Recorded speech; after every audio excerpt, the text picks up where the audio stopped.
A study of computer viruses, a programming language-based approach. It was once said, the road to success is always under construction. The rapidly evolving world of technology aims at the successful mechanization of human activities.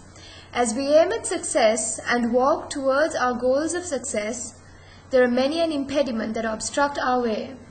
Computer viruses are hurdles to the success of software technology. The following presentation illustrates a comparison of programming languages that are used to code computer viruses. Computer and networking technology has seen an enormous growth during the past few decades. This growth, however, has not come without a price. With the advent of the information highway, as it is coined, a new methodology in crime has been created. Electronic crime has been responsible for some of the most financially devastating victimizations in society. In the recent past, society has witnessed unauthorized access into classified government computer files, phone card and credit card fraud, and electronic embezzlement. In the present world context, computer systems are under attack from a multitude of sources. These range from malicious code such as viruses and worms to human threats such as hackers. This presentation aims to provide a detailed analysis on computer viruses, which focuses on the various programming language techniques that are used to design and construct computer viruses. The term virus is actually an acronym for Vital Information Resources Underseas. A computer virus is a program that replicates.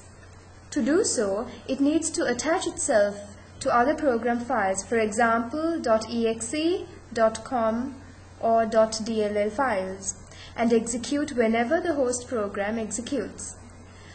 A Trojan horse is a program which performs a useful function but also performs an unexpected action. In a sense, a computer program which has been infected by a virus has been converted into a Trojan horse.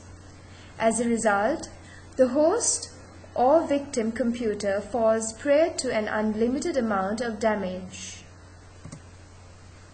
Just as much as there exist concepts on programming different types of applications, operating systems, and time-critical systems, there also exists a few concepts on programming viruses. Every viable computer virus must have at least two basic parts, or subroutines, if it is even to be called a virus. Firstly, it must contain a search routine which locates new files or new areas on a disk which are worthwhile targets for infection. This routine will determine how well the virus reproduces. For example, whether it does so quickly or slowly, whether it can infect multiple disks or a single disk, and whether it can infect every portion of a disk or just certain specific areas. Just as with all programs, there is a size versus functionality trade-off here. The more sophisticated the search routine is, the more space it will take up. So although an efficient search routine may help a virus to spread faster, it will make the virus bigger, and that is not always so good. Secondly, every computer virus must contain a routine to copy itself into the area which the search routine locates. The copy routine will only be sophisticated enough to do its job without getting caught. The smaller it is, the better. How small it can be will depend on how complex a virus it must copy. For example, a virus which infects only COM files can get by with a much smaller copy routine than a virus which infects exe files. This is because the exe file structure is much more complex, so the virus simply needs to do more to attach itself to an exe file. While the virus only needs to be able to locate suitable hosts and attach itself to them, it is usually helpful to incorporate some additional features into the virus to avoid detection, either by the computer user or by commercial virus detection software. Anti-detection routines can either be a part of the search or copy routines, or functionally separate from them. For example, the search routine may be severely limited in scope to avoid detection. A routine which checked every file on every disk drive without limit would take a long time and cause enough unusual disk activity that an alert user might become suspicious of. Alternatively, an anti-detection routine might cause the virus to activate under certain special conditions. For example, it might activate only after a certain date has passed, so the virus could lie dormant for a time. Yet again, it might activate only if a key has not been pressed for 5 minutes, suggesting that the user was not there watching his computer. Search, copy, and anti-detection routines are the only necessary components of a virus. Of course, many computer viruses have other routines added in, on top of the basic 3 to stop normal computer operation, to cause destruction, or to play practical jokes. Such routines may give the virus character, but they are not essential to its existence. In fact, such routines are usually very detrimental to the virus's goal of survival and self-reproduction because they make the fact of the virus's existence known to everybody. The destructive portion of a virus can be considered as the damage routine, which is the component that contains the destructive code. The destructive portion of a virus can range from overwriting critical information kept on the hard disk's partition table to scrambling the numbers in the spreadsheets to just daunting the user with sounds, pictures, or obnoxious effects.